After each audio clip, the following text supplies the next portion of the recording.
We are back at Infowars.com. This is Aaron Dykes reporting live from St-Moritz, Switzerland. We have a rare opportunity today because there are literally more than 100 activists here at a live speaking event, which is in all German. Which is why we're not covering it directly. We've had on members of the Swiss Parliament. Perhaps we're expecting another arrival of a Swiss Parliament member, Dominic Beddick, imminently. Hopefully he will come on. We also have Luke-Rudkowski coming up and other activists. We were just talking about some of the high-level U.S. politicians who've previously been to Bilderberg meetings who are now moving up to higher positions. One of them is Texas Governor Rick Perry, a very close Bush minion who was made, if you will, by Karl Rove back in the mid-'80s. He used to be a Democrat.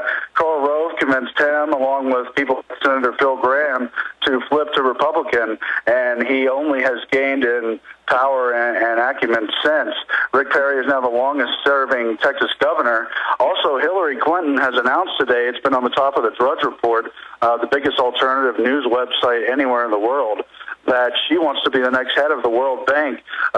Sure, that would be a milestone for it to be the first woman, but she is entirely a Bilderberg minion and total globalist, just like her husband Bill Clinton. Just as he has announced he wants to be the head of the United Nations, Hillary Clinton now wants the power of a huge bank that works in conjunction with the IMF to really put third world countries, developing countries into economic enslavement, really continuing what used to be a colonialism pattern. And now through the bailouts and other arrangements in Europe, many of these countries are being brought to bear. Switzerland itself is fighting in an island of the EU not to accept the EU currency, not to join the European Union, to keep their sovereignty. And why not? They have one of the highest living standards anywhere in the world. So we should stand with the Switzerland people. There's really great We Are Change activist group here on the ground in Switzerland from all the different major cities. Really incredible, even though they have some of the big globalist banks like the Bank of International Settlement. But it would be really interesting if Hillary took the World Bank position. Of course, the past several World Bank heads have all been Bilderberg attendees, most of them perennial, most of them every single year. That includes James Wolfenson, a multi-generational servant of the Rothschild family. It includes neocon Paul Wolfowitz, who had his own World Bank scandal and had to step down a few years ago when they introduced Robert Zoellick, also, of course, a big globalist minion. Now, if Hillary Clinton were to take the position, that would be key. In other news, we have received the list. It was leaked earlier today. It's on Infowars.com. It's been on DrudgeReport.com as one of the top links. And we know one part of their agenda is, of course, to perpetuate the war in Libya as they look to other regions in the Middle East. That's been part of their long-term plan. Of course, we've just witnessed the Arab Spring with protests, violent protests, crackdowns, all kinds of shifting geopolitical acts of significance in Egypt, Tunisia, Syria, Lebanon, United Arab Emirates, the different parts of the peninsula there.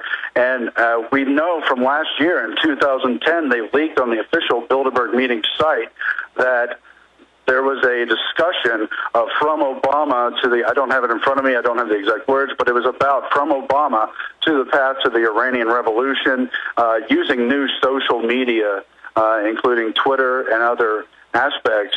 And we know there's been meetings in the U.S. propping up some of the revolutionaries in that area of the world. And coinciding with that, we really have a powerhouse of the Internet empire here at the meeting. We have among them, excuse me one moment while I consult the list.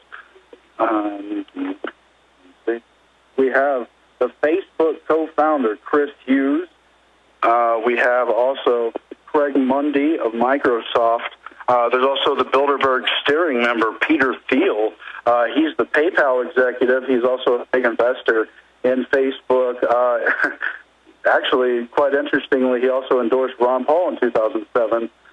He's a bit of a libertarian, but also a hedge fund manager. And obviously, they're trying to control the online dominion and as well as influence all these social revolutions, particularly in the Middle East. So that's another area to watch as we get more information out of the 2011 meeting. Of course, down on the ground, we've seen an incredible police response crackdown. We've just received reports that they've challenged protesters on the line a few minutes ago. Reports last night that a member of the Italian EU Parliament tried to enter the meeting. He was pushed down and his nose was bloodied. So that's just incredible tyranny. And I think Bilderberg's going to see a Gandhi-like response. But moving on, we have sitting next to me Luke-Rudkowski. He's the founder of We Are Change and has been an incredible activist for the past several years. And he, of course, is also, as a part of that, been covering Bilderberg for, what is it, Luke, the past 3 or the past 4 years? Too many years. Too many years now. Yeah, we're all deep in the trenches at this point. So I'm going to pass the phone to you, Luke, and tell us some of your observations here, and what do you expect to see as the outcome from Bilderberg, not only this year, but in the future, as just incredible focus and attention, media attention is put on them, turning around the paradigm, showing who they are. Luke-Rudkowski. I think it's very amazing to see each year how much the media coverage of this event gets bigger and bigger every year we go on. And right now we are seeing the growth of the alternative media that is covering this Bilderberg group meeting from top to bottom.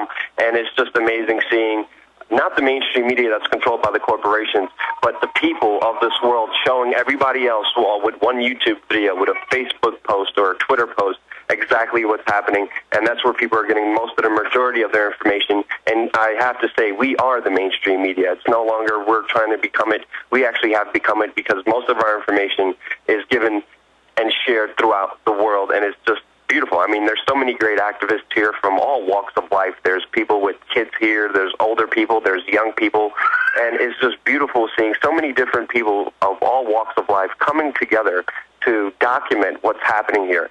I wouldn't even call this a protest. Everybody has a DSLR camera around their neck. Everybody has professional camera equipment, picture equipment, and we're here just trying to show the world what's happening. And it's just beautiful with the potential and so much amazing things that we could just show people without any corporate mainstream media saying, oh, no, you can't talk about this.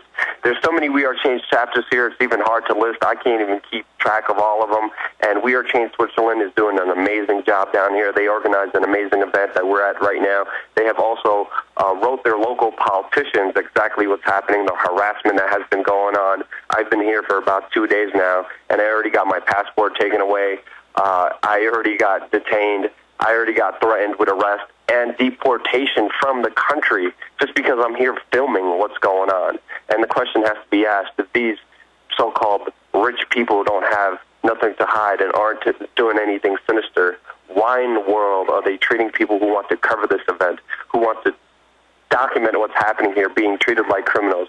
And they're pretty much protecting this place like Fort Knox, and it's just crazy what's happening. I've been actually traveling all over Europe the last couple days, and I've been in France, I've been in Spain covering major protests, and I have to say, people in France, people in Spain, they all heard of the Bilderberg Group. I've talked to random people on the streets, I've talked to people at protests. Many people know what the Bilderberg Group is. Many people are sick of the left and right paradigm. Many people just want to be left alone. They want these big banksters that are here secretly meeting. They want them out of their lives. They don't want all their money to go to them. They want freedom. They want liberty. And I was shocked and amazed to see the true spirit, the true ideas that we've been pushing forward for many years now, so alive here in Europe. There's such a disconnect between us and the Europeans, the Americans, and the people over here have so many interests, so many goals in common.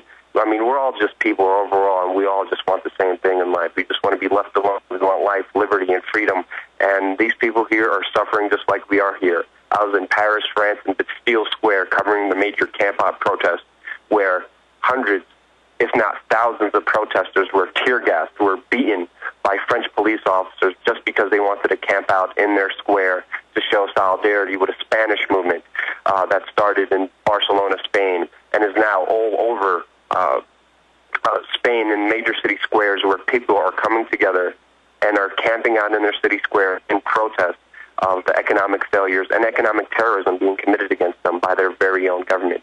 Just like in America, Spain bailed out their major banks, gave out all their money to them, and the people are suffering. The people are sick of politicians. And I haven't, there's some leftists and some right-wingers in the crowd, but the majority of the crowd in Spain, in France, in the resistance movement, in the protest movement, they are sick of both the left and the right. They are not political at all. They are just people wanting to be free and live their lives. And I'm going to be traveling all over Europe. I'm leaving for Ireland actually today. I'm going to be in Scotland, England, Prague, Amsterdam, Poland. I'm going to go back to Madrid, Spain, and I'm going to be covering as much information as I can, showing you guys exactly what's happening, uploading videos to YouTube right now on youtube.com/wearechange. A lot is I have a lot more to show everybody, and I'm still just shocked and amazed how many people are in spirit, are in truth with us, just like we are in the United States. This is not just the resistance movement in the United States, it's a global resistance movement against the big banksters, the big corporate heads, the big elite that rule things in secret and decide everything and decide our lives like they are right now behind us at this Bilderberg meeting. And we are sick of it, and it's just an incredible, beautiful time to be alive right now, and I truly believe, I'm very optimistic that we can take back this future. We can make our destiny, and we can be successful in this info war, and we are being successful. This is the first step. Amazing things are happening. Prosecutors are looking into arresting Henry Kissinger for war crimes. This is just an amazing, beautiful time, and a lot more greater things are coming. That's all I pretty much want to Aaron here. Aaron, here you go. Thank you, Luke. I also wanted to speak for a minute. I've just bumped into Paul Dornanu. He's from Romania, and he actually gave us footage 4 years ago for Endgame, the movie, when he traveled to Istanbul. And why is that important? Because 10 years ago, 5 years ago, 20 years ago, 30 years ago, Jim Tucker was virtually the only reporter on the ground.